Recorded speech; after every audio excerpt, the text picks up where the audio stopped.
All right. How's everybody doing tonight? We are just getting started if you're just hopping in. My name's Sean. I run mailworks.com. I design and sell chainmail themed apparel and accessories. And we're working on some chainmail tonight.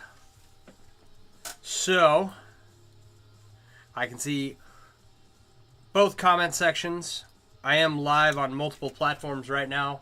So if you want a different view, you can just search me up under my username on the platform of your choosing. So we are working on this. We're taking small rings here, right? And we're making big rings out of them, right? And then we're weaving the big rings together. And this is the base layer. And essentially what we're going to make is a version of this cube here. So,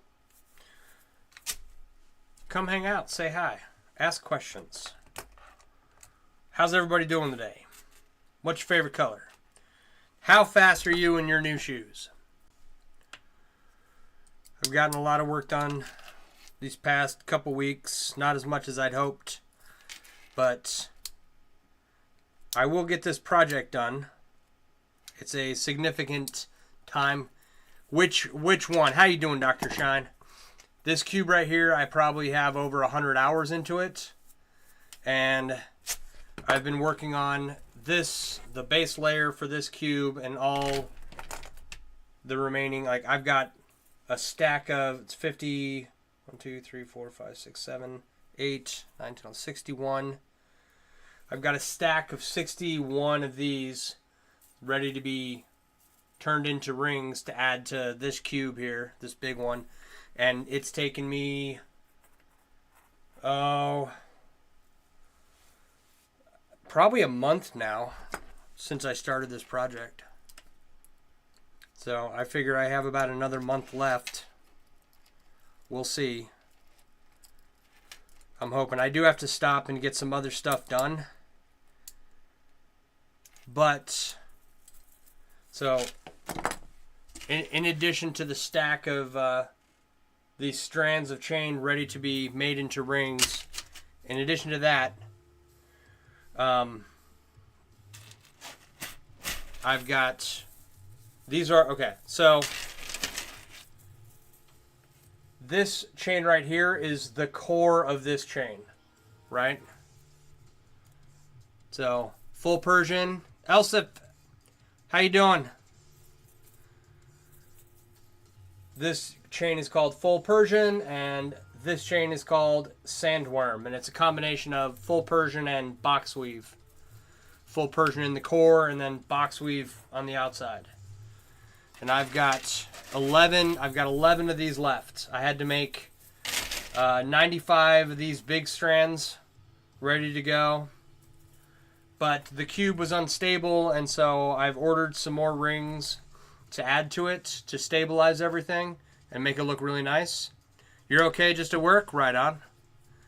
Elsa's commenting over on Twitch. It's nice we don't get too many Twitch viewers. So it's taken quite a while, and it's going to take quite a while longer, and I hope to have a nice, stable, intricate cube by the time I'm done.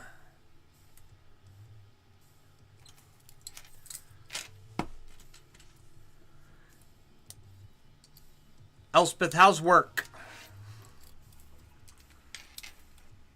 It's going to take quite a bit more time to finish. I've got the rings to stabilize it already on the way. And let's see here. Once I finish these remaining 10 core chains, once I'm done with these, then I'm going to go and finish my saddlebag project that I started 6 months ago. 6 months? I started it at the beginning of Christmas break in December for my kid. And I've got one saddlebag done. The other saddlebag is mostly done, being having chainmail added to it. So I'll stop. I'll finish that because we got some serious riding weather going on, and I'm itching to get outside for a day or two before I come back inside and finish projects. You're doing good, just mopping? Right on, right on. So, another thing I have to stop and do is there's about 20 bracelets I have to stop and make, which shouldn't take more than a week, I would think. So, but other than that, we will be working on this cube. So hopefully I have this cube done here in the next couple of weeks.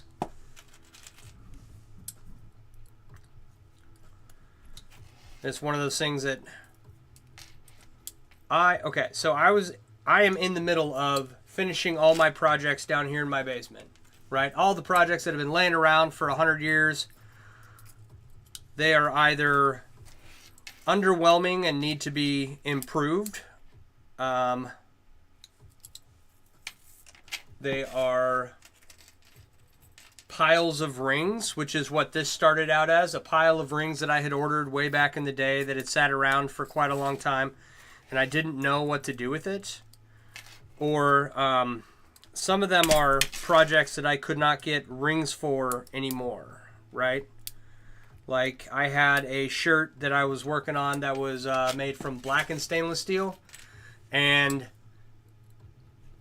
because my supplier changed how they sized their rings, I couldn't get the same ring size again. And they were having a problem with their blackening process. But this was like 10 years ago. Things have improved since then. Excuse me.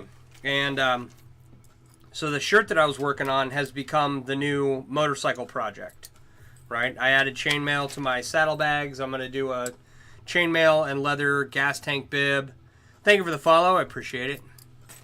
And I'm going to put chainmail around the toolkit this year. I want to have all the leather and chainmail work done this year. Amy, how you doing? It's good to see you. Got Amy coming in from Facebook over there. So then, okay, yeah, so leather and chainmail work on the motorcycle done this year. Then next year I want to get the side panels, the front rear fenders, the gas tank, all hydro dipped with a chainmail pattern. And then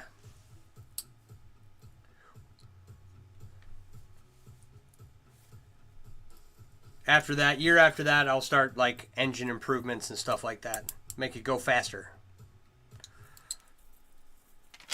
This is crazy. What, this? This little thing? I don't know what you're talking about. This is just a normal person project. Can't hardly tell what it is. But it's a cube base layer, in case you're wondering.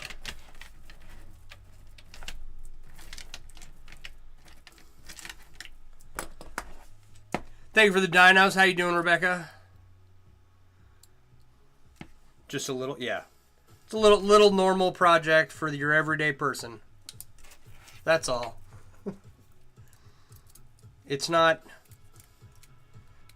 a 42,000 ring project. That's, that'd be crazy. So, Amy just designed some really cool, are they hair sticks? Is that what they're called? Little hair decorations out of chainmail. She's over on Facebook under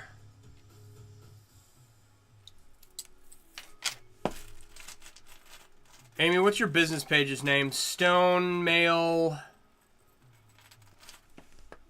This winter you made patchwork sword bag out of the scraps you had at your fabric stash? Nice. Stone Mail Collection. Stone Mail Collection over on Facebook. She got some hair sticks, some hair decorations with chainmail on them. You should go check her out. All right, it'd be cool to make chainmail armor or shirt. April, if you want to learn how to get started in chainmail, I've helped a lot of people take the first couple of steps. Yes, and Amy, I am making a Jello cube with this monstrosity.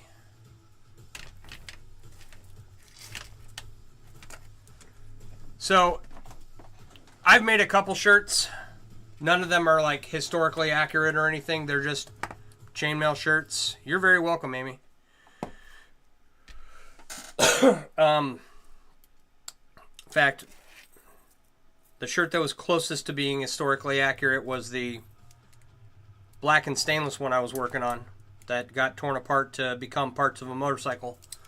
But if you want to get started making chainmail, in the link tree in my bio is the Mailworks app. The Mailworks app has a bunch of resources for new and veteran chainmail artists. There's also a shiny new Discord that we just opened up. Not a lot of people in there, but several chainmail artists have already joined. And we are, everyone is at varying degrees of proficiency.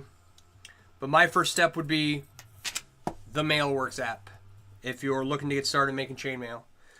You can find suppliers, tutorials, and where to find where chainmail artists hang out at online, as well as a bunch of other tools. And it's a work in progress. I'm adding more tools as things come up. So and then if you go to the suppliers section, I always recommend people get kits as their first project. And a kit like from Metal Designs or from We've Got Mail. Those are two suppliers listed in the supplier section in the Mailworks app. You can get like your a Byzantine bracelet kit, right? And it comes with the rings in the size that you need and a tutorial. That's like a quick, easy win, you know, to make something. I don't recommend people do what I did, which is go into the rings section and pick out random sizes, and once they arrive, figure out what you're going to make after the rings arrive at your house. You like the Chainmail Joe kit? It's got the books with a few different weaves. Yeah, that's the other kit that gets recommended a lot around here. Chainmail Joe is also listed in the supplier section. There's like 15 or 16 suppliers of chainmail supplies, right? And Chainmail Joe has this, he's got a bright aluminum kit and an anodized aluminum kit. And then one's, he's got one size, it's $100, and one size is $50. And it comes with multiple ring sizes and a book on tutorials, a book of tutorials of what you can make with those ring sizes. It's a great starter kit. Bead Me a Story has great kits too. Maybe that's who I was looking for. I went looking for a supplier. It wasn't Bead Me a Story. You like this, the stretchy, and she usually... Oh, okay. Bead Me a Story has videos. I'll have to look into that. But yeah, so... download the Mailworks app, go to the supplier section, find a kit, get that as your first little project, right? Get yourself a small little win before you go and, I don't know, say ordering, you know, a few thousand rings to get started on your chainmail shirt, right?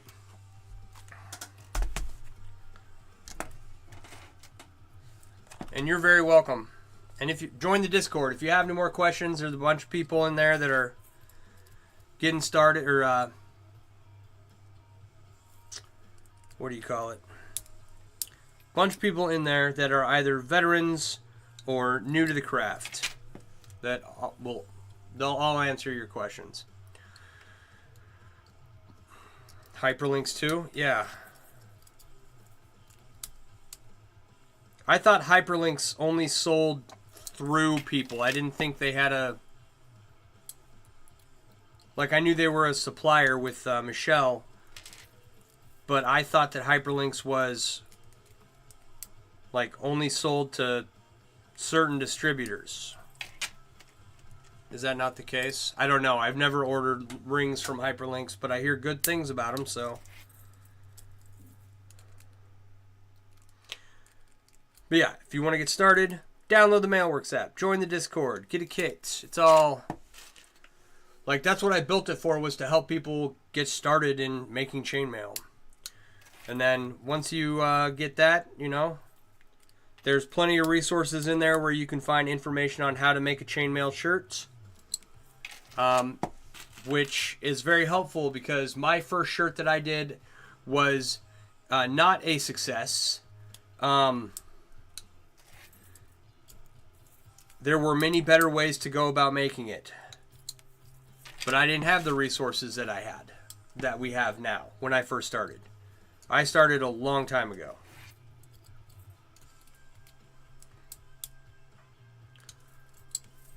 And so many things have been built up in the last nearly 3 decades that I've been doing this. It's actually quite helpful, just because, like, take for instance... this jelly cube, right? I would have never figured this out on my own had the chainmail community not existed and given instructions and provided a layout of how the rings are laid. Okay? I wouldn't have figured this out. But now, since we have... Well, we're living in a time right now where there are more people making chainmail out of more materials, using better tools, with more suppliers than at any point in time, right? Like, they didn't have anodized aluminum chainmail back in the medieval periods. All eyes on Rafa right now. You've seen the community bloom since you started a few years ago? Yeah. They have a Facebook page and a bargain group, and that beady lady sells a lot of their kits. There you go. So that bead lady has a lot of cool kits that Amy recommends. I've never heard a bad thing about that bead lady or hyperlinks. So while I can't recommend them myself, I can say that their reputation precedes them. And yeah, it's, even with all the growth in the chainmail community over the past, since I've been a part of it, and I've only been a part of the chainmail community online since 2000, sometime in the last 15 years. How old am I? So since I was like 26, 27, right? Maybe a little earlier. So in that time, chainmail community's taken off, right? However, there's still only 15,000 people in the large chainmail group, maybe 17 now. Right? In the largest chainmail group that I'm aware of over on Facebook, there's like 15, 16, maybe 17,000 people. I don't remember off the top of my head. It wasn't a ton of people last time I checked. Okay? Whereas in the knitting community, in the largest knitting community over on Facebook, or the largest knitting website on the internet, there are millions of people on those websites. So there is a ton of room for growth. A lot of wire wrappers are starting to use it as well now. Right on. Yeah, I've got some wire wrapped pendants for some sterling necklaces I did that I got in a trade. And wire wrapping and chainmail go really well together. One of the things I like is that chainmail goes so well with so many other things. Chainmail and leather, chainmail and wire wrapping, chainmail and blacksmithing, chainmail and glass making.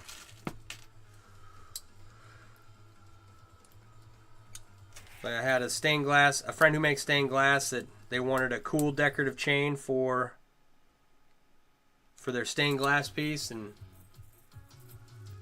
we got them one. Chainmail and sewing.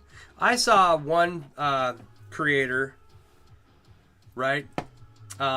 She sold clothes with chainmail sewing up the rips that she put in them, and it was done really well. I was like pretty impressed. It's fun to mix mediums, yeah.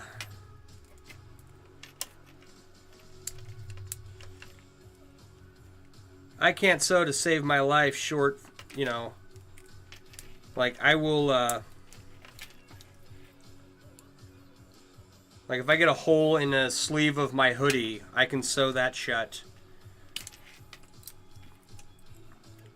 But I had an aunt and a grandma who were amazing seamstresses, and I did not learn much from them, but they made really cool stuff.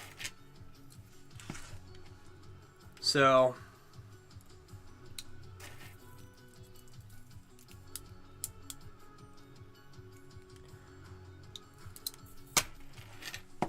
what else?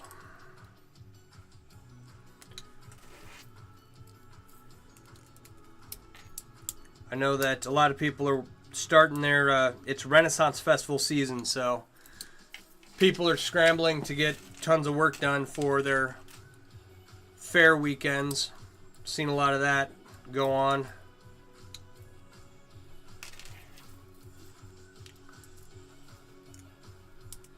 All right.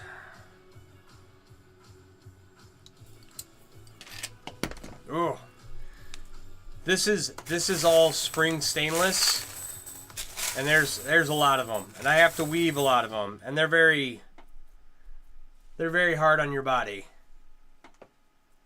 Take lots of breaks. Don't hurt yourself if you're making chainmail.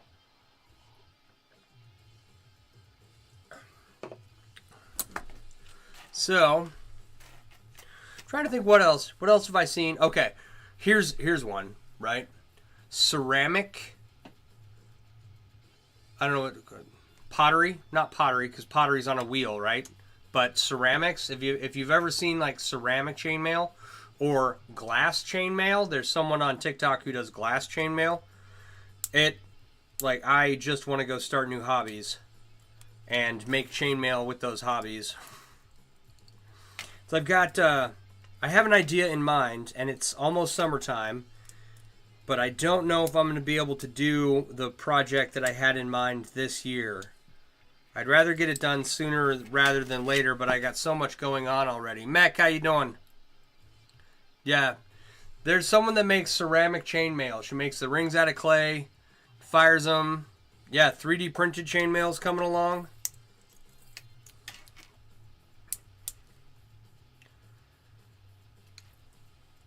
I'm doing all right. The glass and ceramic are cool pieces. I want to own one someday. Pelham, Georgia in the house. How you doing, Alan?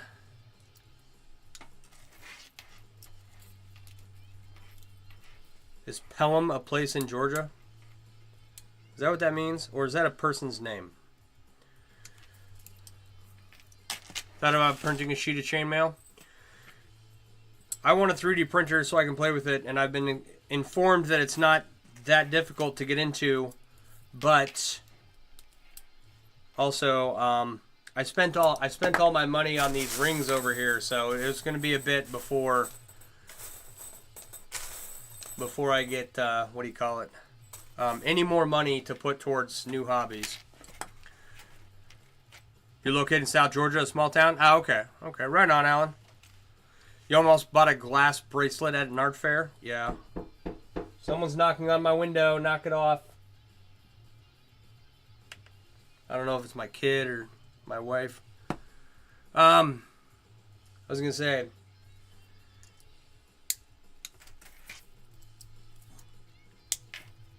there are things that I have regretted not purchasing. Okay, I have to go figure out who's knocking at my window. Hang on.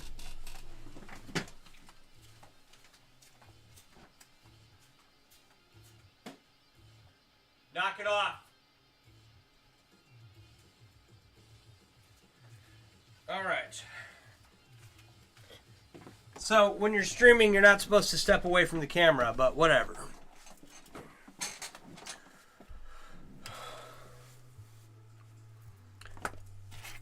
What was I saying? It was my son. It was my son banging on the window for some reason. 3D printing will make you tear your hair out until you finally get it working good, and then it's fantastic. Yeah, I want to avoid that whole process. But yeah, there are... Okay. How to phrase this. There are things that I have bought that I'm very happy that I purchased that are just like random nonsense things, okay? Like here. I got some right... Wow, what was all that? These are my handmade steampunk goggles. Right? I can't see myself. Or my screen. Hang on. Handmade, numbered steampunk goggles I got off eBay one time. Right? They're super cool.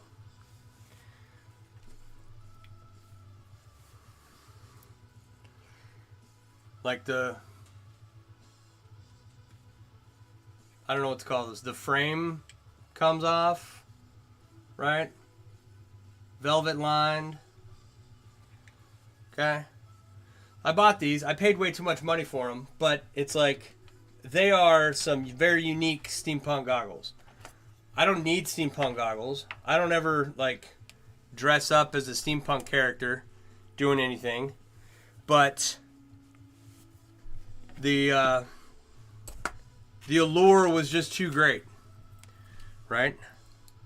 And I had the money.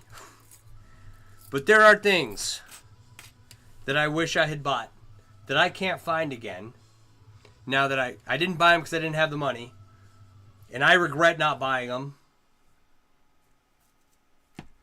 Does anyone else feel that way about anything?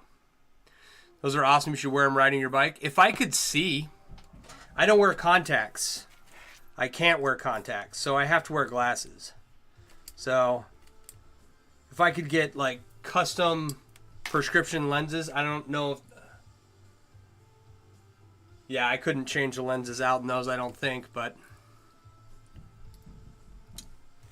Like, the one thing that comes to mind for me that I regret not purchasing when I had the opportunity was a horn, right? You know, like a drinking horn, but this was like a horn you blow into. It had... it was 3.5 feet long. It had 4 notes, and it was the coolest, like, war horn I had ever come across. And they wanted $400 for it. And I didn't want to pay that much at the time. And I regret not buying it. Because I had the money. You know?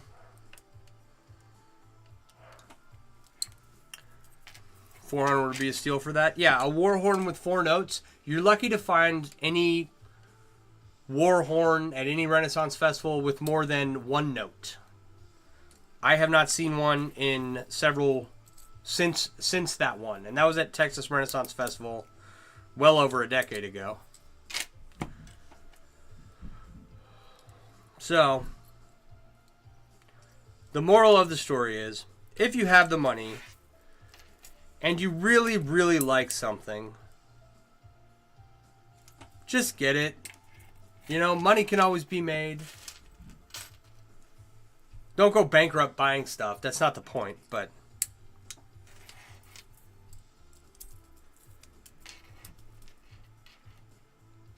It's better to have stuff that makes your life happy than to yearn for it, knowing you'll never find it again. You're not done yet. No, I'm close. I'm well over halfway. Well, no, that's not true. I'm halfway done with this portion. So, there's a second portion coming. Like, this... Tax Squatch, how you doing? I'm Sean, you're Sean? Right on. This is a big thing of rings, right? Essentially, though, I've got double the amount of rings on the way, okay, to add to this cube, right, to make it stable. It'll make more sense when the other rings get here.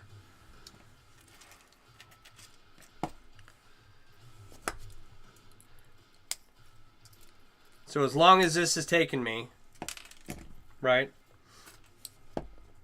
I've got the base layer woven. I've got to add a bunch to this before I start building the next layer up. But I only have 11 more of these to make, right?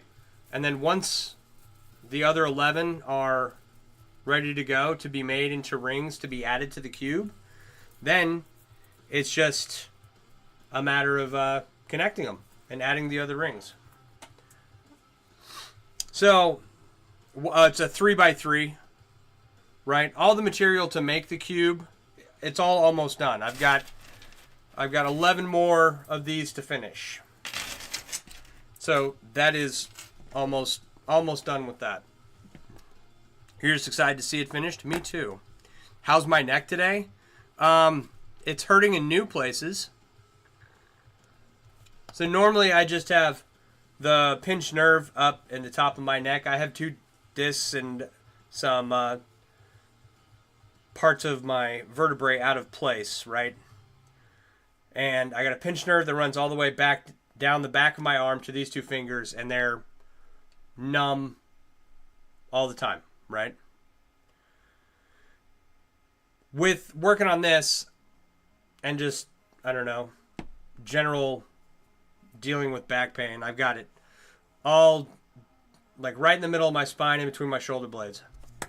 But that'll go away here in a bit. Gotta get one of those neck massagers. Surgery, I think, is like my only option. And since my healthcare is provided by the VA, that will never happen. So I get to deal with it.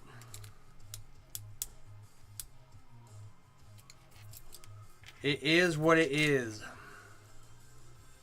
But yeah, it's livable, you know. A lot of times the drugs that they have me on knock me out. So that's not fun. A lot of times the migraines that I get from having a pinched nerve in the back of my neck knock me out. So that's not fun. But, you know, I can do this or, you know, nothing all day, I guess. So at least I'm not Batman walking right now. I had that the other day. It's like when you have a really severe flare-up of a pinched nerve, like say you sleep wrong and your neck hurts, and you know you're moving around like this, you can't move your neck, right? And if you watch any of the Batman movies, it's kind of how he looks up.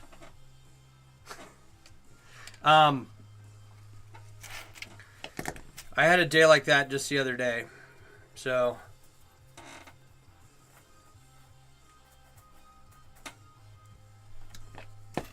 it's mostly the medicine I'm on that jacks me up.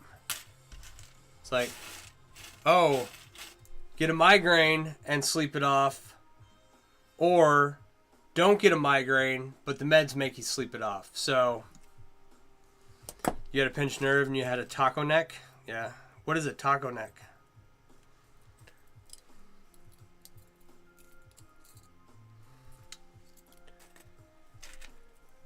That doesn't sound fun. But yeah, so anyway, my back's fine. It'll be fine. When it gets really bad, I'm like laid up on the couch, and when you turn your neck to the side to eat a taco. Oh, okay.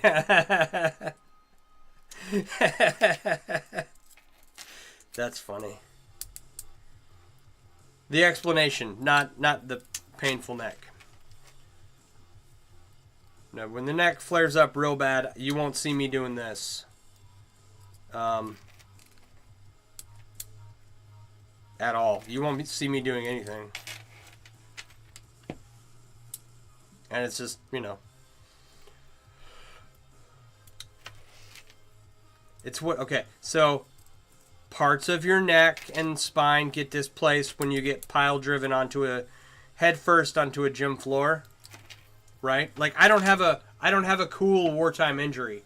I was thrown by another soldier onto my head, onto a very hard surface.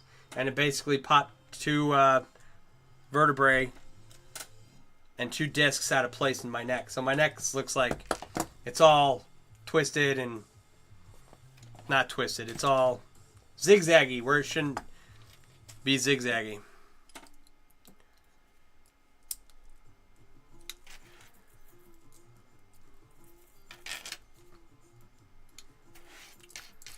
So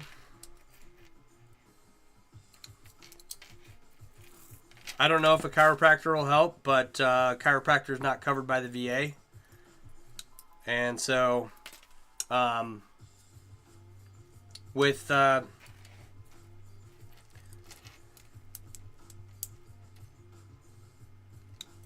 to put it, like, I can't go to the VA and get a chiropractor, right? Does that make sense? So I would have to go and consult with one myself. I don't even know if my doctor would.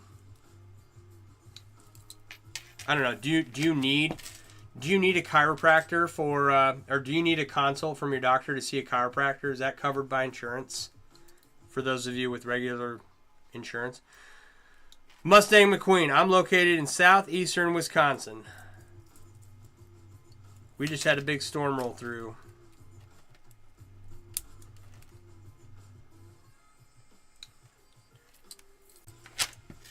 But no, I've never looked into a chiropractor. I don't know if it would help or not. I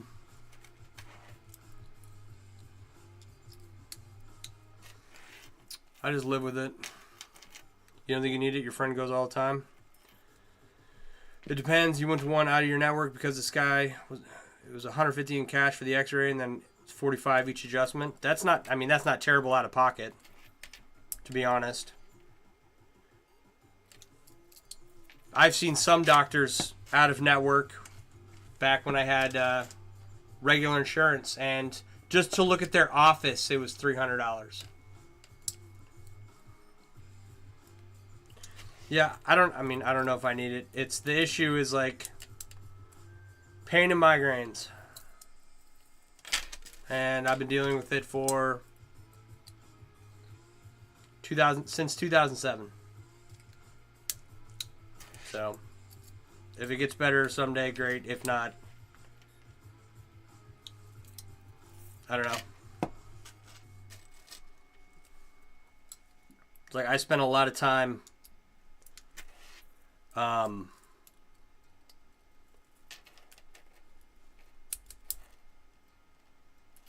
well, okay, let me put it like this, right? So, I was still in the military for 2 more years after it happened, right? And I had a whole nursing career, graduated college and everything, and my symptoms got progressively worse over time. So maybe if it gets worse enough, I'll go. We'll see. We'll see what happens in the future.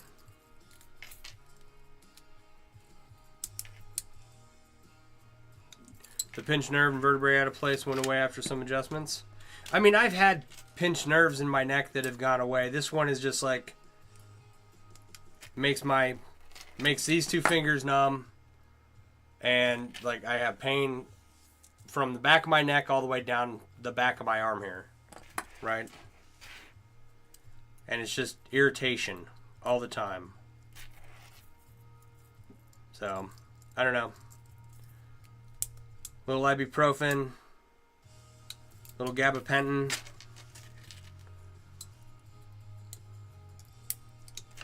So I just had to increase my gabapentin dose the other day. Now you guys are like really getting all my health history here. My triglycerides are high. Doctor told me to stop eating carbohydrates. I told him to shut his dirty mouth. I actually think what I think it is the they're not meal prep, but it's like the packages, the prepackaged stuff. Right? It'll come with like noodles and flavoring. And I can't I can make spaghetti from scratch, I can make enchiladas, I can make chili, right? But or burgers and brats, okay? But the bulk of my meal variety comes from some, adding sausage or chicken to one of those prepackaged meals with some green beans or some corn or something. So I think it's those that I need to stop eating. I got to figure that out. But I've got like 20 of them left. If I trusted myself to cook better, I would, but that's one of those things that I've struggled as an adult. Like, I've always managed to feed myself, but it tasting good didn't come about until probably the last 10 years, to be honest.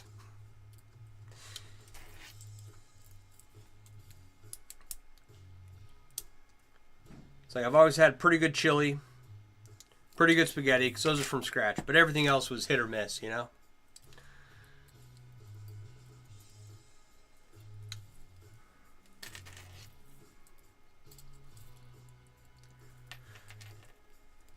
So I need to up my cooking game and then stop using those prepackaged stuff because, they're full of salt and everything. They're bad for you, but what are you going to do?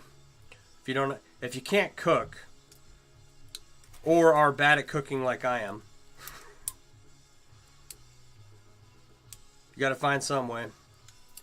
Thank God for McCormick brand seasoning. That's a lifesaver too.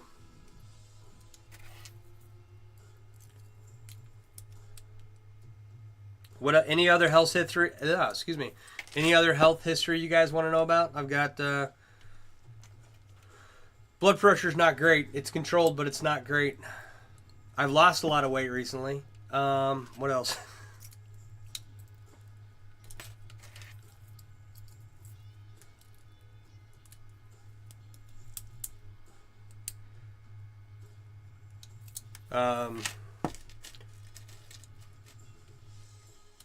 What about HelloFresh subscription meals? That would be cool. I've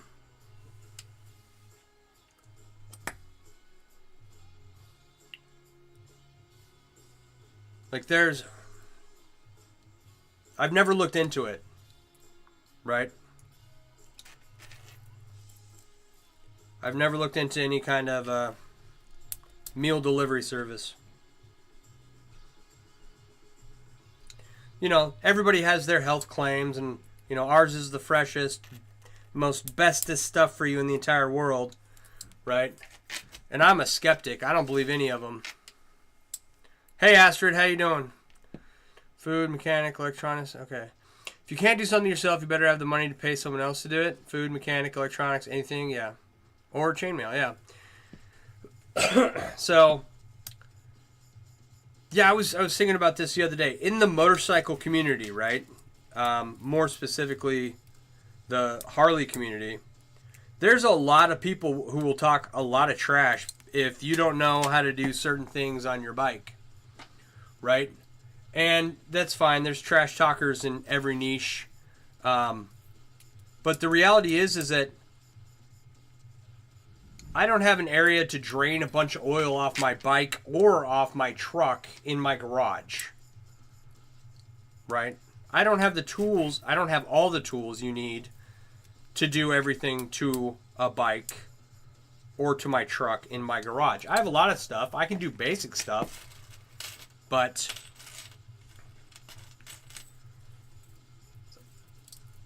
there's no shame in not owning all of the tools to work on everything all of the time, right? And I think that's, like, yeah, it's great if you know how to change out the camshaft on your Harley. Doing good, working on business stuff? Right on, right on. Right? I could go and figure that out. And it would be several trips to the auto parts store, multiple YouTube videos, right? Several thousand curse words, and I could figure it out and do it. I would always question whether or not I did it right, and usually when you do a mechanical thing wrong, you find out pretty quickly. So, and it's usually like catastrophic. But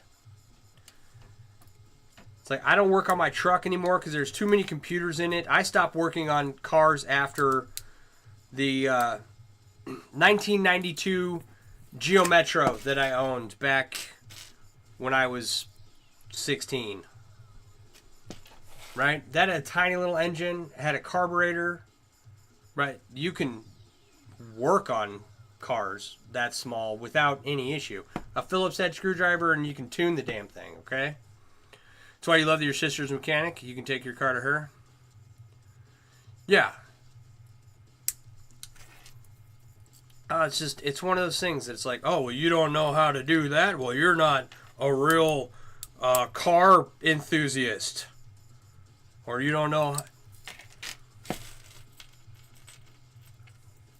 how to or you can't change the oil in your bike at home. You're not a real motorcycle. It's like, no, I don't. Like,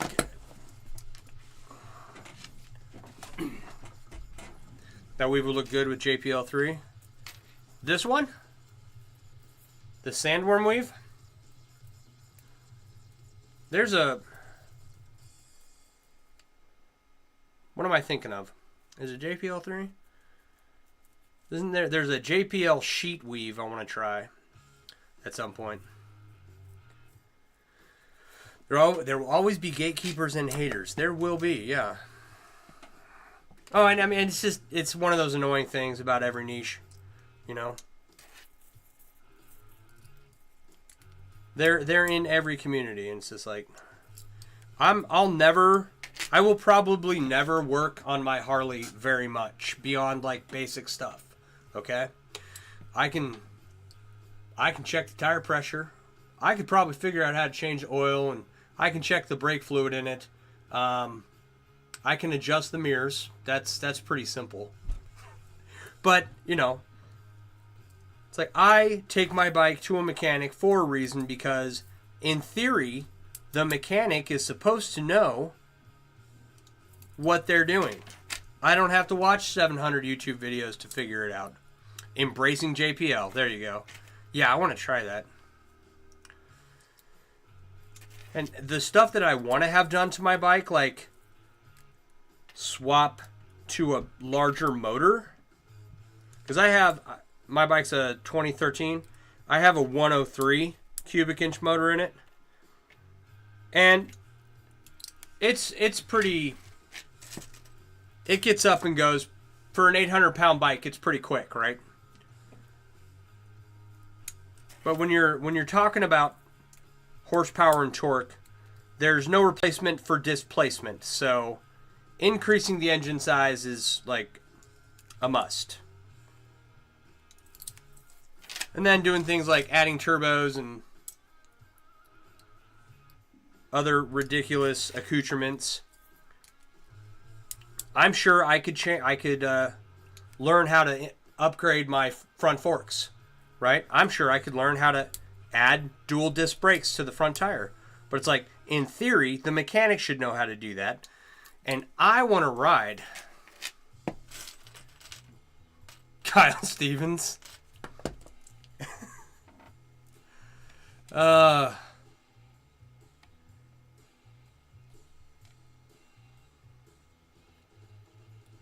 Who is that?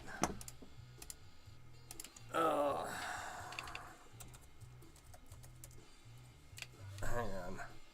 So, anyway.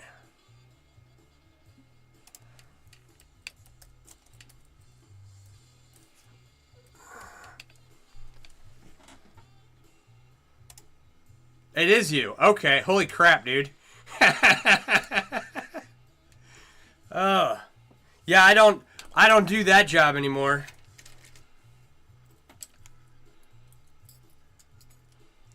But no. Kyle, I probably could if that task was required. I could figure out how to wipe its ass. Yeah, we're making so we're taking small rings here and we're making big rings out of them. And this is the base layer of what will be a cube, right? How are you? Okay. Trakaga, how you doing? So, almost the same number of rings, too. But yeah, this is all I do now. I've got, if you go to my website, it's mailworks.com. You will see all the chainmail themed apparel and accessories that I've designed. And right now I'm really just finishing up like old projects in my basement and whatnot. But how are you? Are you still in the military? You should have retired by now, right?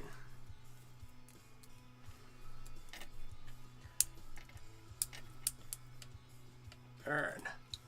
Trakaga's doing good. Right on. Thanks for the share. Appreciate it. So anyway. Yeah. Always going to be gatekeepers in every niche. It is what it is. But like there comes to a point where I don't trust myself to do something correctly no matter how many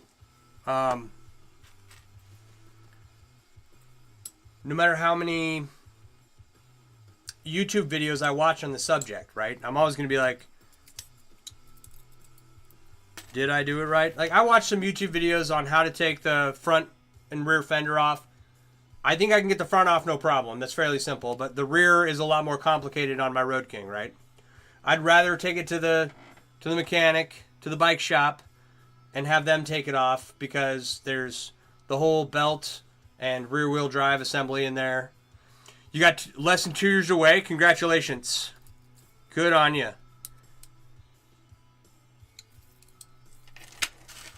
Oh, cool. You just finished a necklace you've been doing on and off for 9 months. Right on. Yes, please. Check out the website. It's how I spend my life now. It's all fun stuff.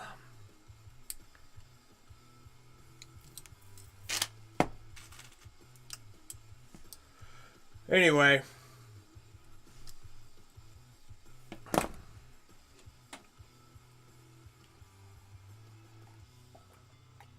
Sorry, I got derailed by someone I haven't seen in a... How long? What year is it? 2024? 16 years? You did get a cool custom mug from there. What aspect ratio should you use for jelly cubes? I want to say off the top of my head that it's 2.65 to 2.79. I think. Don't quote me on that. But, Ron, if you go to the large chainmail group over on Facebook and just search jelly cube aspect ratio, you'll find the answer. I'm going to add it to the aspect ratio and the ring sizes that I've used to make cubes. Excuse me. I'm going to add that to on the whole jelly cube calculator. Adding it to the app as soon as I can. And so you saw them selling for $71 on Etsy. That sounds about right. I mean, people think people think it's ridiculous that I would charge $4,000 for this little hunk of metal, right? And they're like, you know, that's way too much. Your labor is too high, you know. Your supplies are like $130 on this so far. By the time I'm done, I think it's almost $300, right? For all the supplies for this one cube. But the number of hours I have on it, how large it is, the fact that someone would pick it up and go, they would just fall in love with it. It's one of those things that they'd have to touch, they'd have to feel it, and they'd be like, I have to have this. So that's when the money comes out, and they're like, I need this in my life, no matter the price, right? And yeah, okay, it's difficult to find a customer with that kind of liquid cash or liquid assets that they can just pay for something like that right then and there. But it happens all the time, you know? So I can totally see them selling for $71 over on Etsy. It's like, if that's all you wanted to do, you could probably make a decent living just making jelly cubes of different size and different colors and whatnot. I'm sure some chainmail artists are doing that. I don't know, but I did run into 2 chainmail artists that I had never met today. Oh, excuse me. I think one was in the UK and one was from Denmark. So that's fun, meeting new people from far off lands with similar hobbies as you. And I say I met them. I didn't meet them. I stumbled across their video online. Like, oh, I've never seen this. 2.6 and 2.7 is recommended for squishy. Okay, so I'm close, yeah.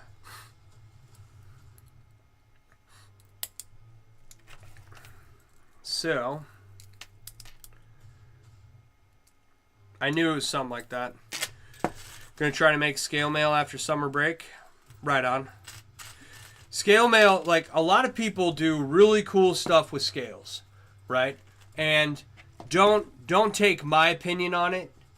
I hate making scale mail. I started out with here, I'll grab you a piece and I'll show you what happened.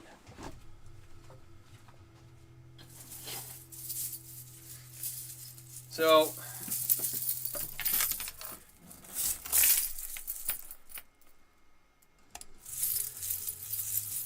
like, I've got the scale mail piece here. Okay? And if you look at the back, these are split rings, right?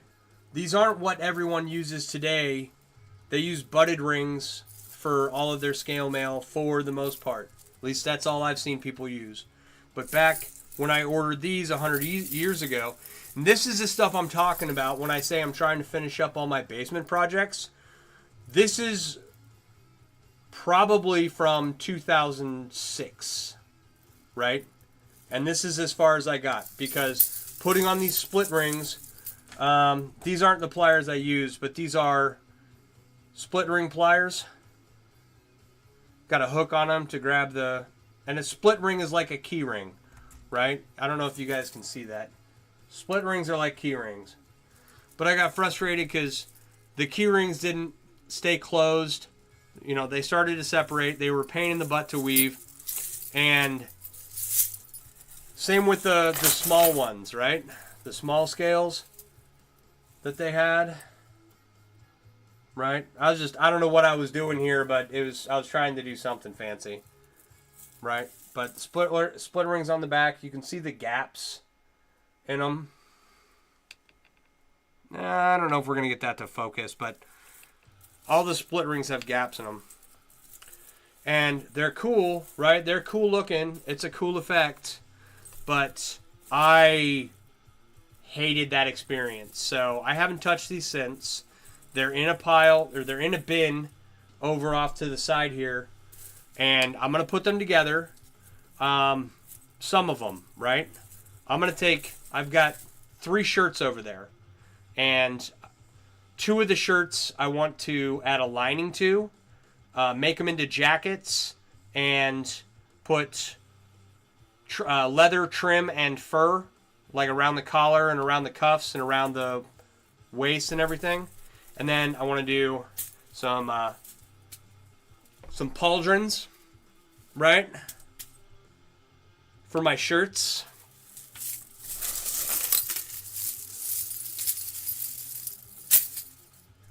Okay. So leather trim with fur and scale mail pauldrons for my shirts. So, and then after that, I don't know what I'm going to do with the rest of the scales that I had.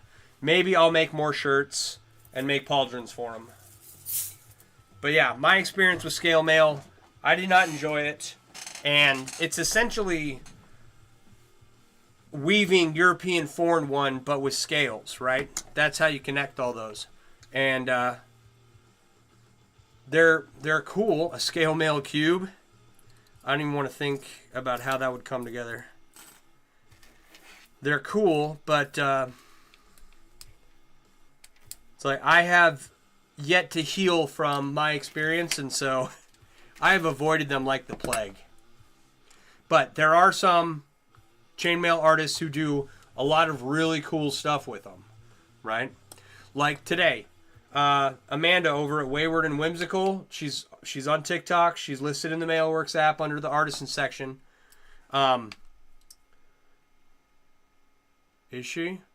Now that I think about it, hang on, she might not be. Anyway, she's on TikTok under Mother of Dragons, Wayward and Whimsical, right? She made a scale egg for a dice bag.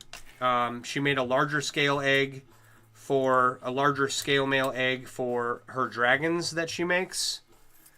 And the scales were all like at a 45-degree angle going around and up in a spiral. And then some of the scales were titanium and they had really cool designs on there. You saw some storage dragon eggs, yeah. So that's probably... I've only seen her make those big scale mail eggs. I know other people have done them, but I don't know who. So, you don't mind it, but Draconic Wear scales are so light, it's more difficult for you? Yeah.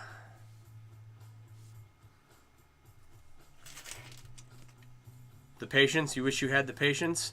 Skylar, it only takes patience if you'd rather be doing something else. I don't want to be doing anything else but hanging out, opening and closing rings. I'm good at this. I'm not good at anything else in life. I'm good at this. I'm not even that good at this. This is just kind of like I'm okay at this. I'm not okay at anything else in life. Just this.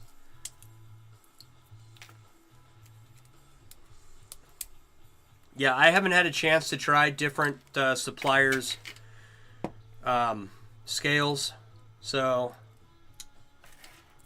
I only have the ones from the Ring Lord that I bought 2 decades ago, and I didn't care for those, so I've avoided it ever since. Chainmail helps you with anxiety. Not everything needs to be done at 150 miles per hour. I agree. Excuse me.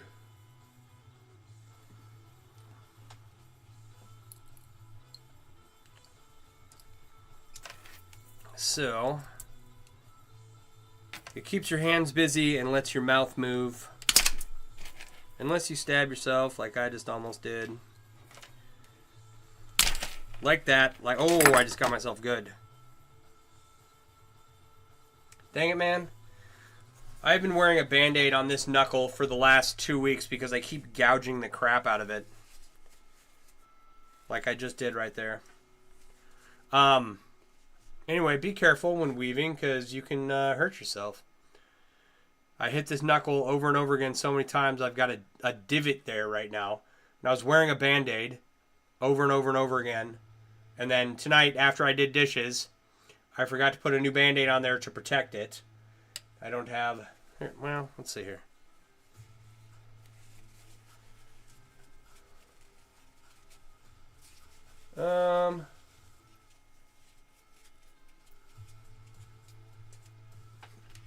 wonder if I can weave this with this.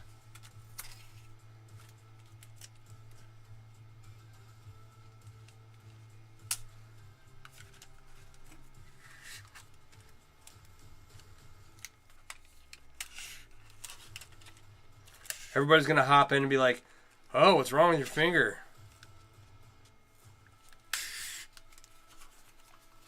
This is absurd. But I don't have a Band-Aid down here.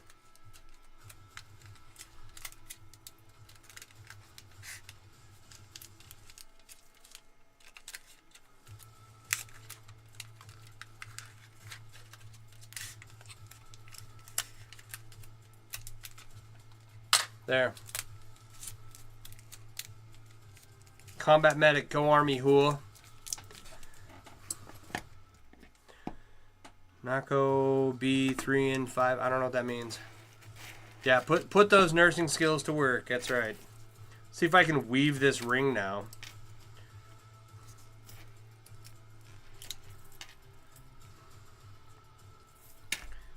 All right. Anyway, there we go.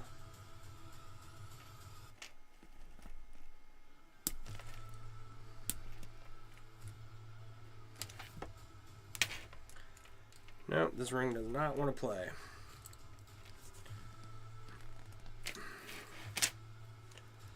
Mahdi, I don't know what that means, so.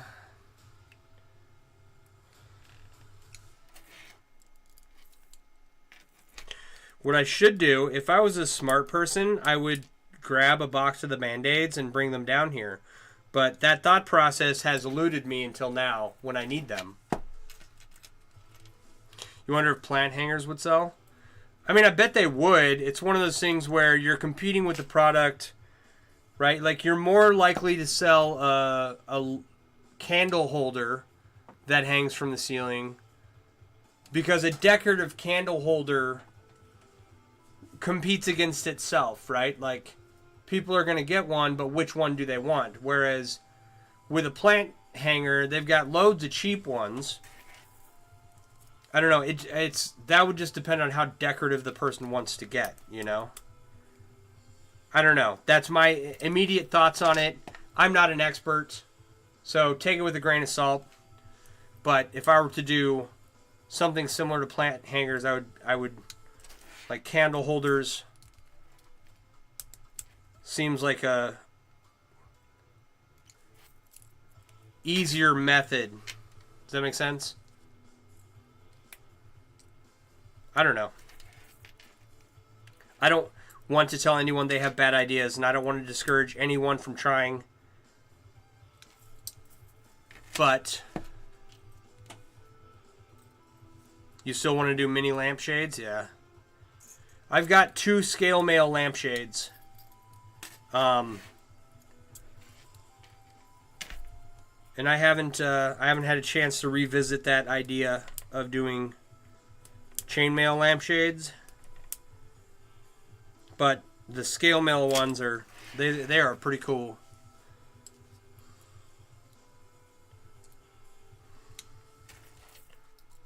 There wasn't, it's like I saw, I don't even remember who made it. I didn't make them. I bought them from someone else, and then I saw someone had made a third one, and well, they're right down here. Do you want to see the scale mail lampshade that I have? I got one of them. I just have to get up and go get it. Yeah? All right, hang on. 2 seconds.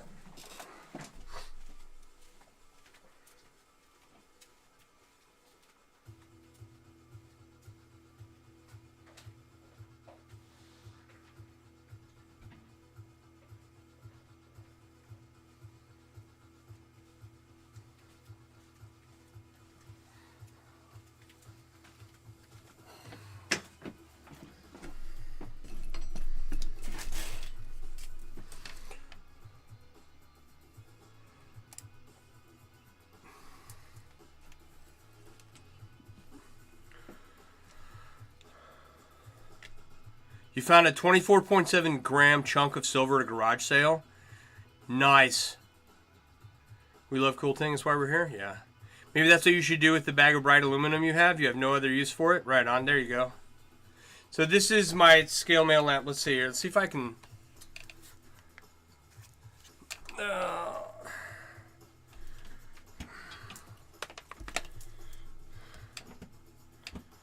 Will it turn on? Alright. There's a slight blue light coming out of it. Actually, let me just turn off the overhead too.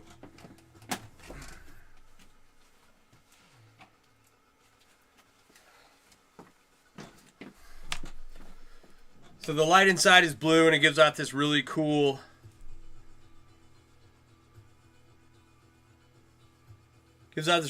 blue light. It throws an awesome shadow on the wall. This area isn't big enough for me to show you that. I'll have to take a video of it. I'm just gonna break the rules of leaving while live streaming. Yeah, 100%. Looks like a blue fire effect. Yeah, it does. It's super cool. So, and hang on.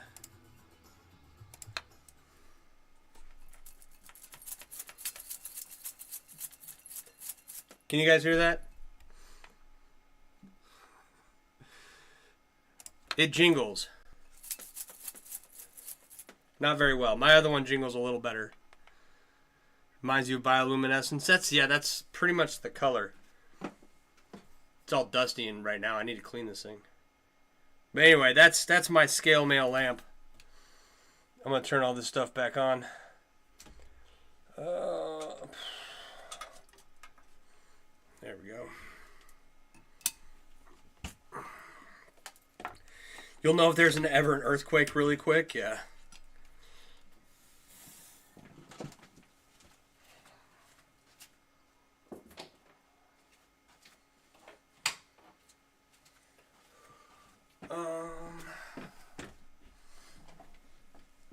All right.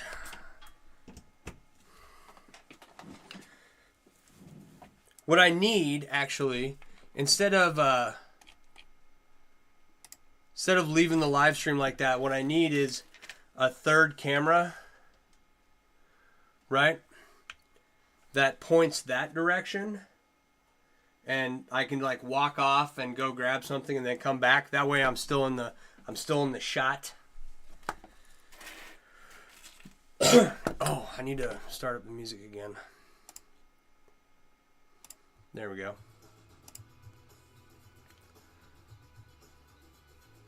So, the other lamp is somewhere in the house. Similar scale mail lamp. It's like a bronze color. But yeah, scale mail lamps are cool. Chainmail lampshades would be cool.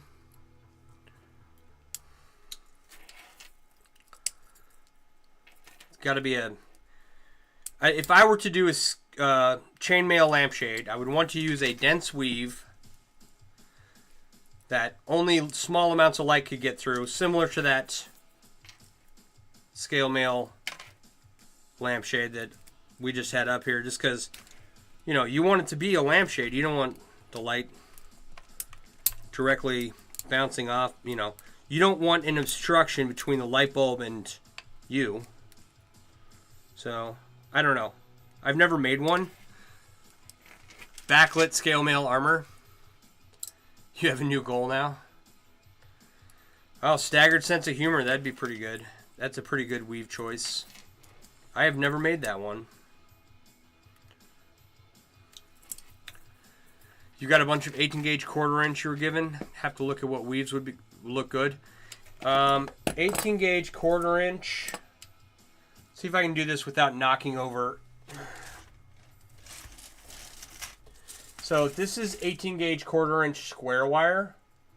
And this is GSG connected by interwoven 4-in-1. And, oh, sorry, knocking stuff around. I just screwed up my camera. Everything's falling apart. For anyone over here wondering what I'm talking about, this is my guitar strap.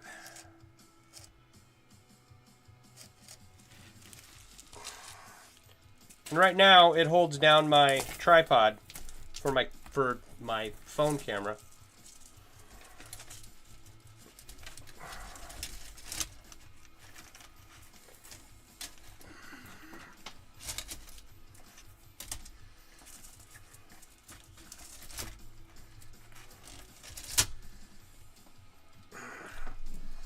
Hopefully that stays.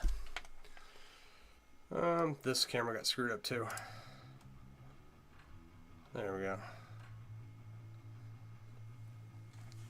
Where else am I streaming? I stream to Facebook, YouTube, X, and Twitch simultaneously.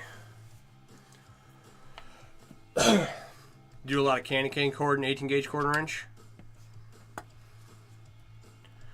It's a good weave for that ring size.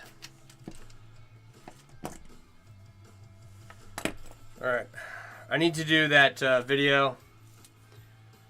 I need to do a video of someone with the sound where they're like, I need someone to come help me to take this hammer and beat me in the head with it, right? I need that right now. I'll be alright. Anyway.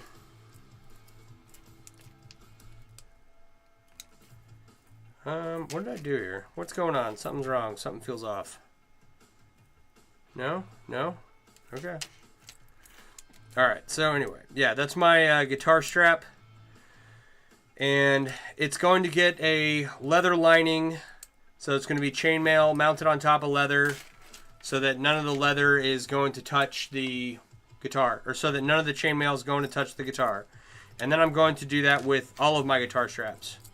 And they're going to be very cool and very popular, and people from all over the world will want them.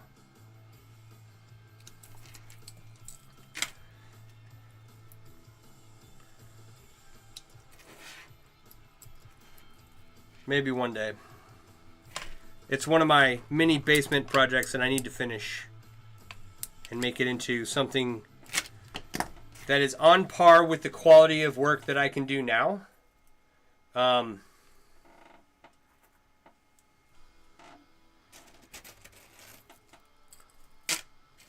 That's what a lot of the basement projects are. They're projects that, like, they were finished, quote unquote, but I can do stuff so much better now than I did when I made it. It's like, so a lot of it's getting redone.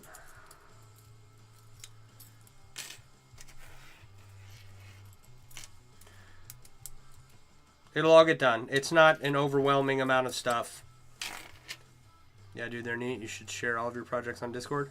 The instant I figure out why I can't post pictures to the Discord, I will post everything that I've ever done.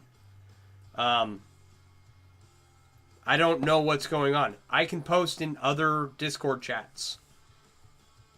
And so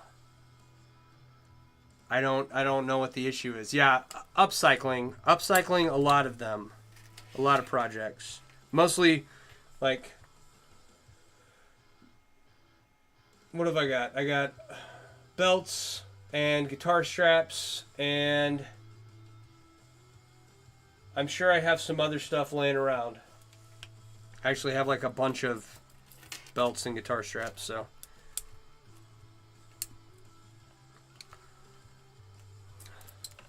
You have a question, can you wash the chainmail? I mean, you can.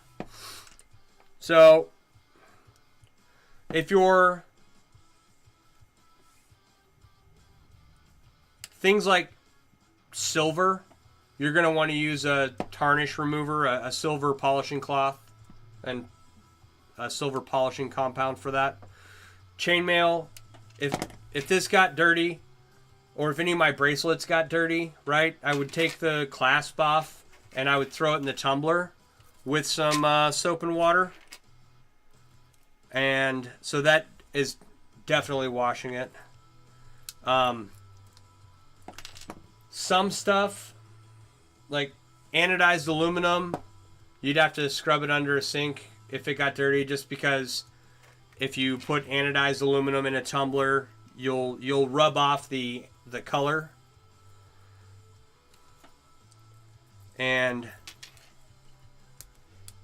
But most stuff, if made adequately, right, throw it in a tumbler with a drop of Dawn dish soap. Let it tumble for, you know, however long it needs to clean, like 20 minutes if you're just getting dirt off.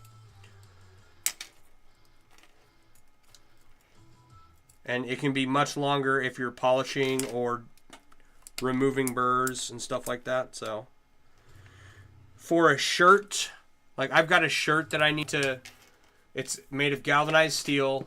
It stinks, and so I want to remove the zinc galvanization and just reduce it to mild steel. So I'm going to dump it in a tub of vinegar, but then I want to polish it up, right? And so I want to get a concrete mixer from Harbor Freight and throw the shirt in there, and after I have all the galvanization removed, and so that'll be how I wash up that chainmail shirt. So it just depends on like the material, and most of it's running under a tap with soap and water to clean off any debris.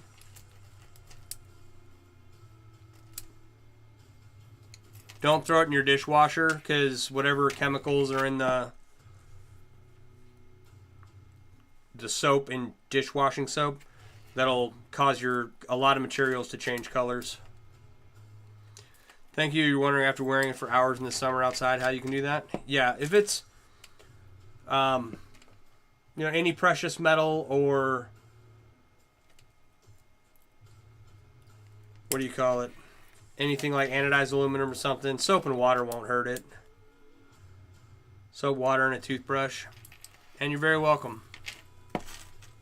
You bought a sonic cleaner for your micromail? I'm getting a sonic cleaner too. So sonic cleaners remove blood and human tissue.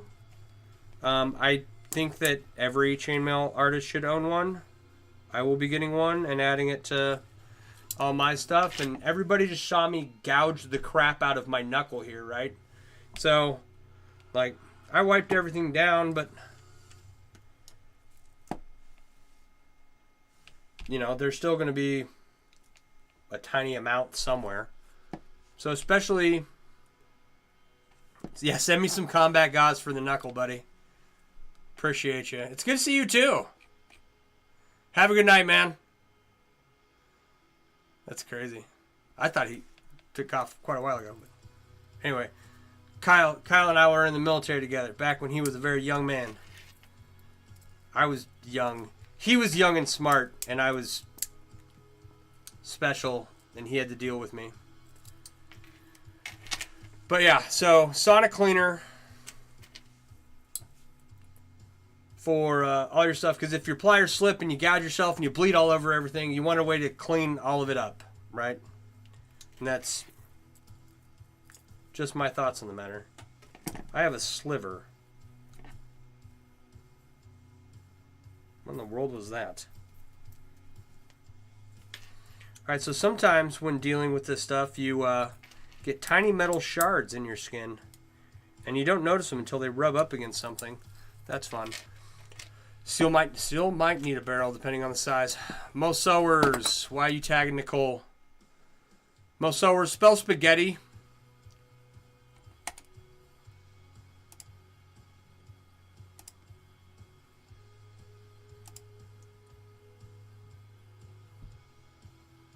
Bye, Mo Sowers. Alright, every now and then we get a random bot in here that just tags someone for no reason. But sonic cleaners. Sonic cleaners are a tool that every mailer should have. And if you're looking at me and going, I don't, all I've got are pliers. What do you mean there are more tools? Right? I'm of the opinion that every chainmail artist should have a tumbler, right, to polish all your stuff, clean it up as necessary, and that is just good practice, right? The Other tool I think you should have is a sonic cleaner. I don't have one yet. I've been doing this for 28 years, so if you don't have one yet, don't worry about it. Just, you know, if you plan on making chainmail long term, plan on getting one, right? Plus, that way you can like clean all the jewelry around your house with it.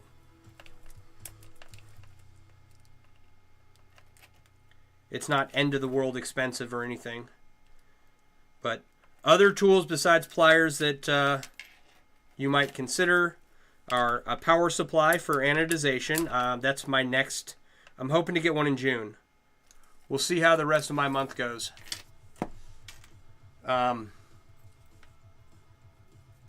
So, a power supply that has controlled output so that you can anodize titanium pieces, right? If you do chainmail long term, that's a skill you can add on to doing chainmail. I don't think there's any reason not to put aluminum into a sonic cleaner. Even anodized aluminum, I would test first though. But I don't think there's any issue with that. A ringinator or a coiling and cutting setup of some kind. Right? You do this long enough, you don't want to go bankrupt buying rings. It's easy to do.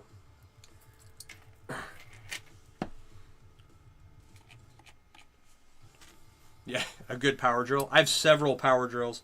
Not all of them are good either, but I have like an old school Black & Decker half horsepower drill. That thing's nuts. It's got a cord instead of a battery, and that thing will tear your arm off if you're not careful. Excuse me. That was before Black & Decker like went down the crapper. Welder of some kind. I have a sparkle welder, right, for welding rings closed. And that's not, you don't have to have any of these things to make high quality chainmail, right? You don't. But they are tools and skills that you can add to your repertoire. I plan on adding all of them just as, because I've been doing this for 28 years, and I should have been doing all this stuff a long time ago, and all these projects that I have sitting around in the basement should have been finished a long time ago, but I'm catching up now, right? So you don't have to have any of them. It's just my opinion. I think that, you know, they help increase your value as a chainmail artist. And then a riveting and, a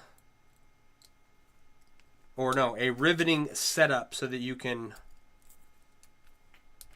rivet. You can make riveting chainmail. Riveted chainmail. There we go. I know words. So,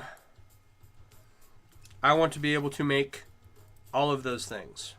If you want butted chainmail, or riveted, or welded, or split ring chainmail, I want to be able to make it when I'm taking commissions. You know, I don't want the reality to be that I can't make what is being requested be the issue, right? So I want to be able to do all that stuff, and it's just, you know, good skills to have in general when you're doing this as a hobby.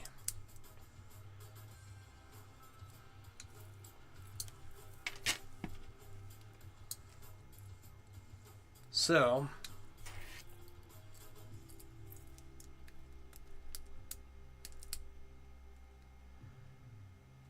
and like I said, the first set of tools you need to invest in are a good set of pliers. These are Zurons, right? And these are Zuron 483s. There are several different varieties of Zurons. You'll have to take a look at them and pick which ones you like. But, you know, those pliers, a good set of pliers is really a good investment for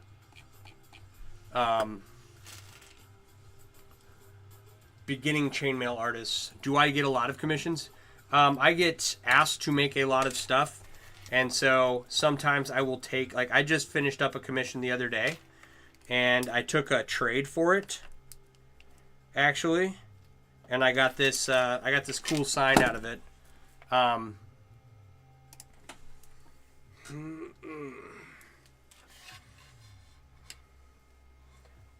Sign of my logo with my business name in the middle. Right? I feel official. I've never had a sign before. I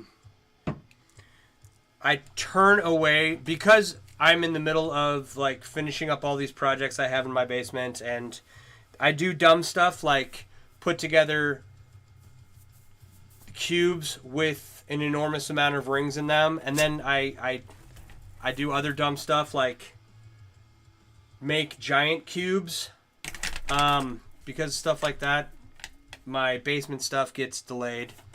And anyway, this is a basement project, right?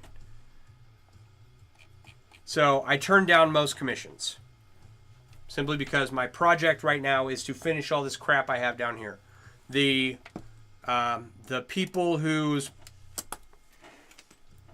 commissions I don't take, I try to direct them to someone who can get them what they want.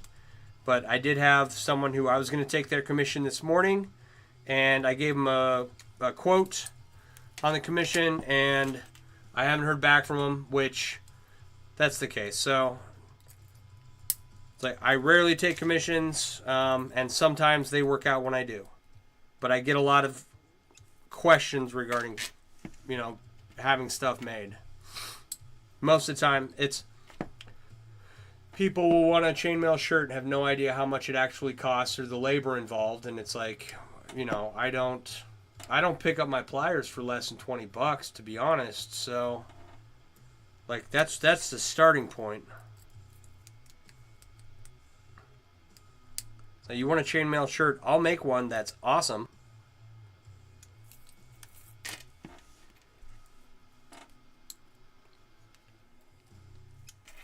But I can't take large commissions like that. Hopefully by next year, when I have all this crap done down here, I'm nearly done with. Okay, hang on. All right. The saddlebags that I've got done, one of them's done. The other one's 3/4 of the way done. When I finish with however many I have left here, what is this? 9.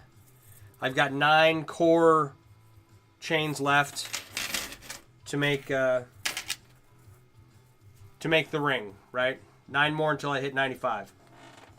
So once I'm done with that, probably tomorrow, I will finish up my saddlebag project, and then I'm almost done with my Finnegan's Wake project. And those are 2 very large projects that, like, once those are done, then I can get a lot of the little small stuff out of the way and really get some work done.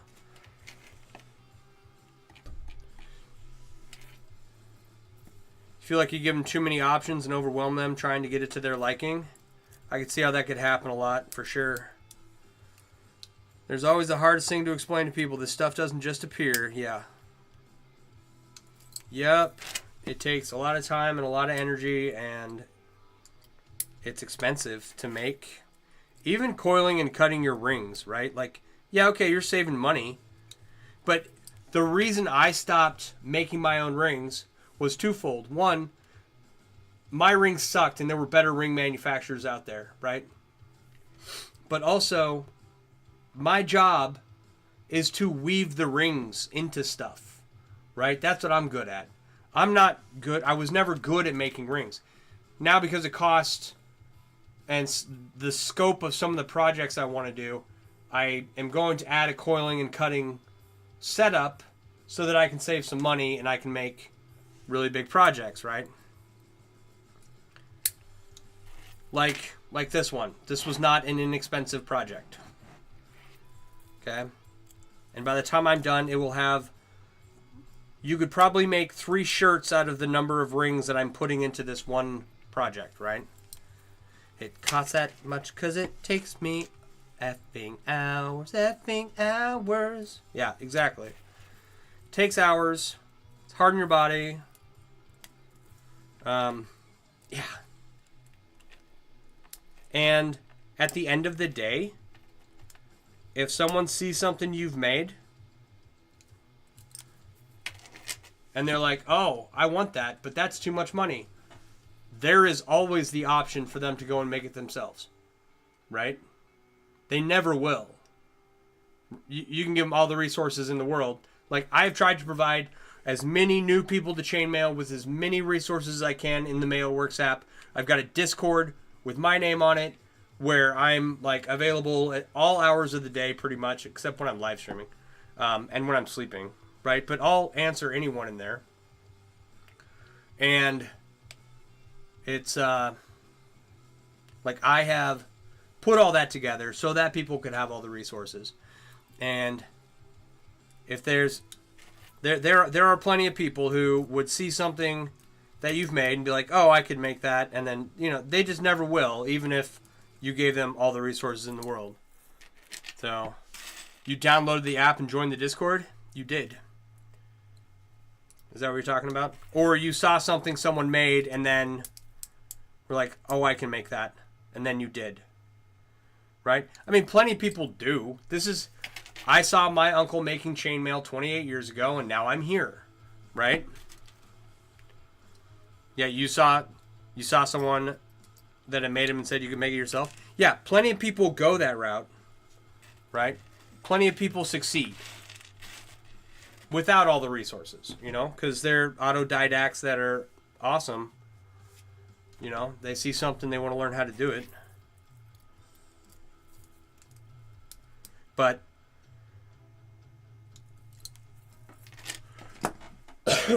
I mean, there are, like, I have stuff from other chainmail artists that I've looked at and gone, I can make that, but I could also support a fellow chainmail artist. Right? Like this King Vipera Barrows bracelet right here. This one. This top one. Right? I went down to one of the convention centers in Chicago. There's a big one down by the lakefront. And Sassy Lass Studio was there she was going around with, what is it called? Oddities and Curiosities Expo. So I drove an hour to go, say hi, go to the expo, and I picked up a bracelet from them. And there's King Vipera Barrows is way cool. I've actually never, like, obviously I could go and figure out how to make this, right? There's a tutorial out there, but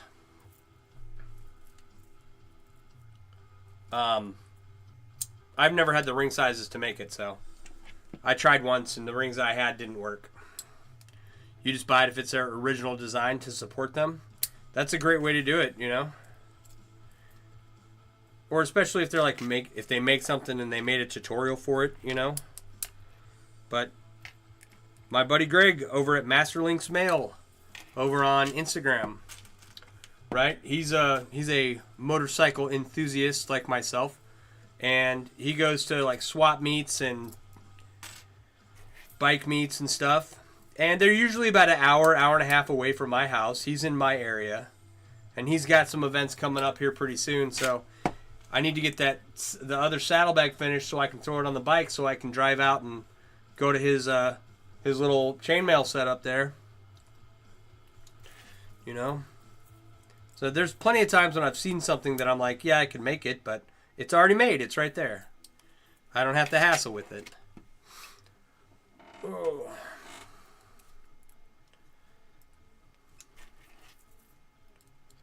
So,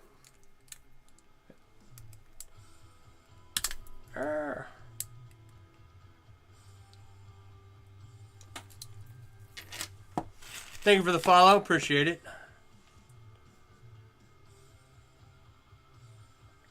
All right. Excuse me. Anyway, I wish I could buy more stuff from other people, but I'm just one person, and I try to... Anytime someone asks me for something and I can't do it, I try to find them someone that can. You usually ask if they mind if you try it yourself. That's probably good. People get prickly about tutorials and stuff. How's the progress today? We are 9 full Persian core chains away from being done with all of the big rings. Let me... how to do this? Let me see. So, don't get woozy. This is 50 or 60. 1, 2, 3, 4, 5. This 60, 61 of the big chains to make the big rings. Right? And then we've got almost all the rest of them ready to go. So, we're making progress. Close to, I don't know if I'm going to be able to move tomorrow because my back's killing me. But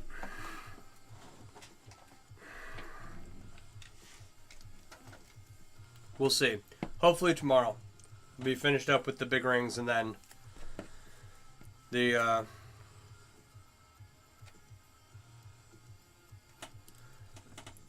other rings will get here soon. That'll give me some time to finish the saddlebag project. And then I'm going to try and go for a motorcycle ride. So, but yeah. Short of like multiple thunderstorms today was a pretty good day. So that thunder and lightning, 9 o'clock this morning, and then more thunder and lightning and a lot of wind at 3. So...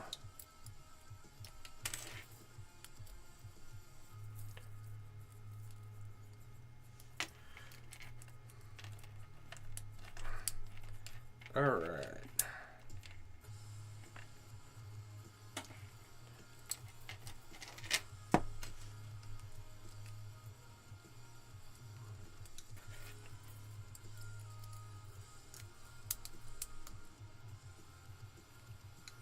Ooh.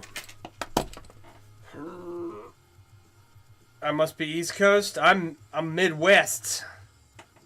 I'm originally from the Pacific Northwest, but I'm smack dab in the middle of the country right now.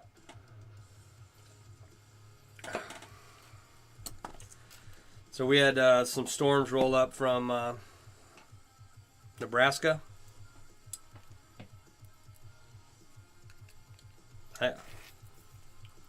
Somewhere other than where I'm at in the Midwest also had storms like yesterday, and they came rolling across the flat Midwest that I live in.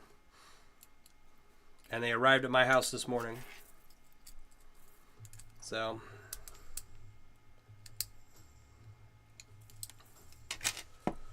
alright.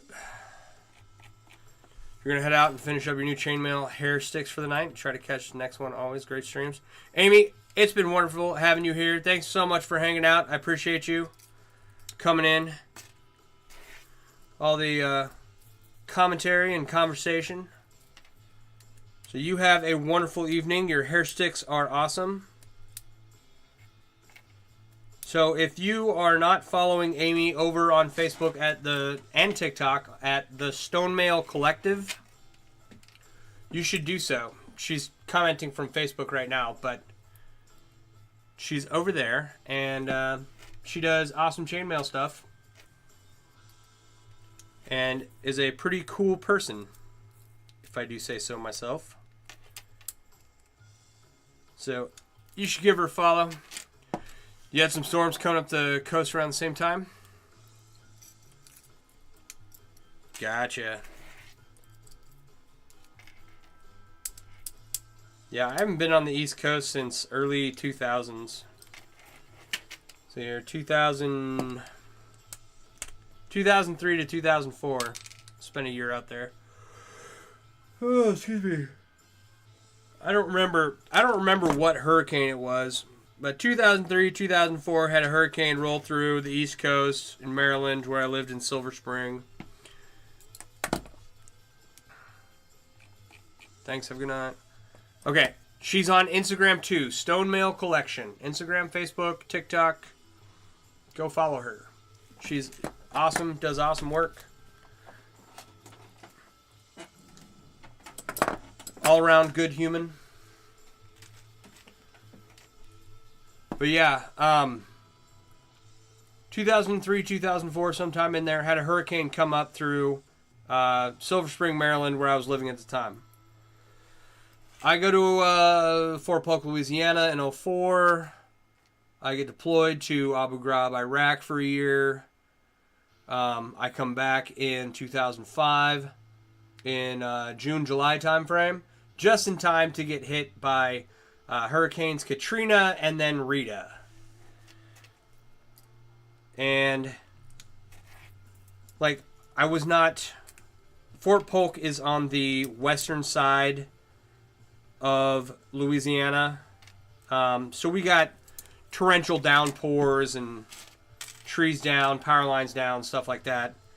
All around general miserableness. Power was out for like a week. But other than that... You know, it was nothing like what happened in New Orleans with all the flooding and stuff.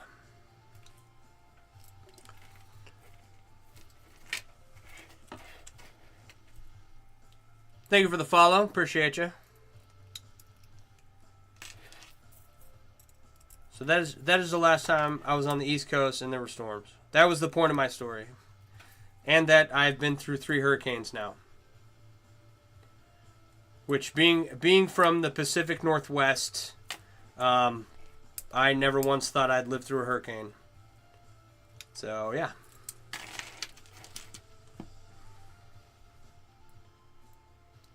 Good times.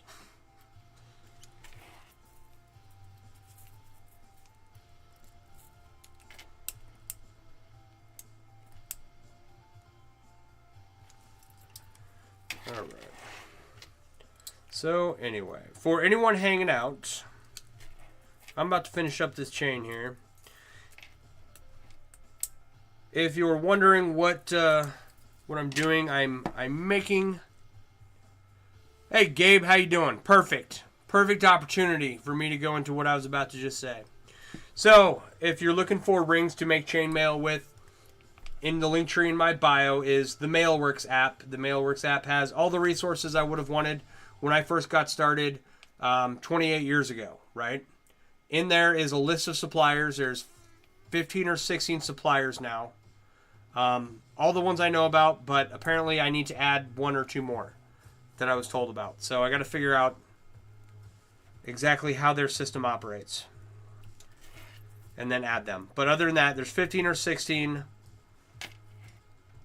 solid chainmail ring suppliers out there,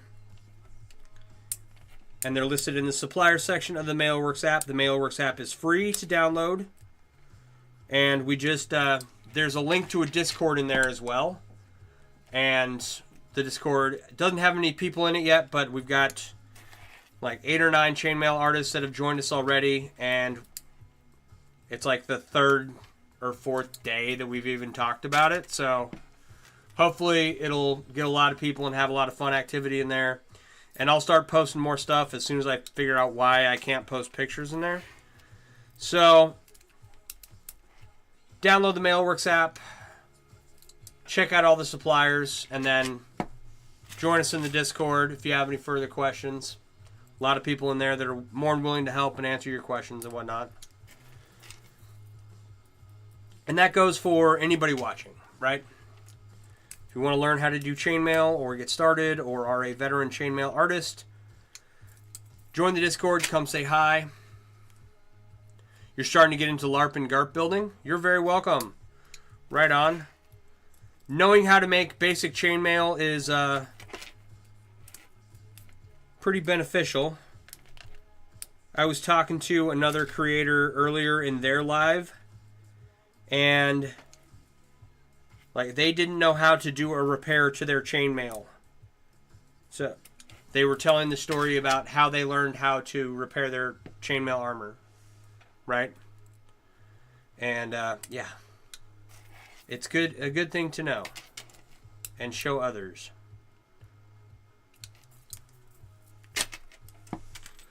For anyone watching the live stream, if you want to see cool projects like this in the future, please help me out by helping me fund them.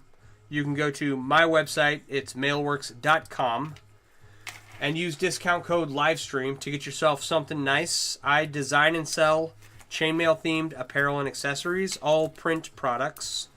And I got a bunch of different chainmail weaves besides European foreign one. I got a bunch of different items to choose from. Blankets, hoodies, coffee cups, mugs, t-shirts, and all really high quality stuff. The giant snug hoodie, it's a giant chainmail themed snug hoodie, is amazing. I've got some professional photos coming out pretty soon. And like you can get 20% off any item in the store that you purchase by using discount code LIVESTREAM, all one word, all lowercase. So please go and get yourself something nice. And that code is just for people who are hanging out with me, watching me live stream. All right. Last couple of rings here. Oh, if you don't mind, please go to the link tree and follow me on my other social medias. The government's banning TikTok. TikTok's suing the government. I don't know what's going to happen to this app in the future. But I think it'll probably still be around. But also, you know, I like you guys. We just hung out for a long period of time. And yeah, it was fun. I had fun. I'd like to see you again. I don't want to lose contact. So follow me on my other social media channels. Pretty please. And follow me on here on TikTok. We just surpassed 9,000 followers. Last night. Like last night I ended the stream and I was at exactly 9,000 followers, right? Which is awesome. I'm trying to get to 10,000 so that I can use all my quasi-professional streaming equipment instead of my phone to stream on TikTok and whatnot. So please follow along so that I can get to 10,000. I can utilize the resources I purchased to stream. Let's count out how many we have left here. All right, 1, 2, 3, 4, 5, 6, 7. All right, we got 8 left. That means I did like 12 today. Cool. Or no, more than that. Almost 16. Wow, no wonder my hands hurt. Okay. All right, so 8 strands to go. And then we will be at... We will have 95 big rings either done already or ready to be woven in. And we can move on to the second phase of this project when the rings to stabilize this all come in. Right? So, with that, thanks for hanging out. I do appreciate you being here. Don't forget to use code LIVESTREAM when you check out at mailworks.com. Go pick yourself out something nice. I do appreciate your support, and whenever you purchase something from my website, it does help me fund large projects like this. So thank you very much. I'm usually here 8:30 to 10 most nights of the week. So please come back and say hello again. All right? You all have a wonderful evening. I'm going to get out of here. It is a school night. It's 10 o'clock. And I need to go take some ibuprofen so I can move my neck tomorrow. You all have a wonderful night. Bye.